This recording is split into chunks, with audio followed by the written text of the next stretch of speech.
ശരീരത്തിൽ വൈറ്റമിൻ സിയുടെ അളവ് കുറയുമ്പോൾ എന്തൊക്കെ ലക്ഷണങ്ങളാണ് പ്രധാനമായിട്ടും കാണപ്പെടുന്നത് നോക്കാം. വൈറ്റമിൻ സിയുടെ അളവ് കുറഞ്ഞാൽ അനീമിയ ലക്ഷണങ്ങളിലേക്ക് പോകും. ശരീരത്തിൽ അയൺ ആഗിരണം ചെയ്യാൻ വൈറ്റമിൻ സി ഹെൽപ്പ് ചെയ്യുന്നുണ്ട്. അതുകൊണ്ട് തന്നെ ഇതിൻ്റെ കുറവ് റെഡ് ബ്ലഡ് സെൽസ് അഥവാ ചുവന്ന രക്താണുക്കളുടെ എണ്ണം കുറയാൻ കാരണമാവാറുണ്ട്.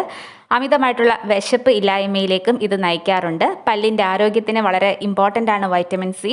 വൈറ്റമിൻ സിയുടെ കുറവ് മോണയിൽ രക്തസ്രാവത്തിന് കാരണമാവാറുണ്ട്. വൈറ്റമിൻ സിയുടെ കുറവ് ചർമ്മത്തെയും മുടിയെയും മാത്രമല്ല നഖങ്ങളെയും ബാധിക്കാറുണ്ട്. നഖം പൊട്ടുന്നതിൻ്റെ ഒരു പ്രധാനപ്പെട്ട കാരണം വൈറ്റമിൻ സിയുടെ കുറവാണ്. വൈറ്റമിൻ സി കുറവുള്ള ആളുകൾക്ക് പൊതുവെ ചർമ്മ ലക്ഷണങ്ങൾ അനുഭവപ്പെടും. കൊളാജൻ എന്ന പ്രോട്ടീൻ ഉണ്ടാക്കുന്നതിൽ വൈറ്റമിൻ സി ഒരു പ്രധാന പങ്ക് വഹിക്കുന്നുണ്ട്.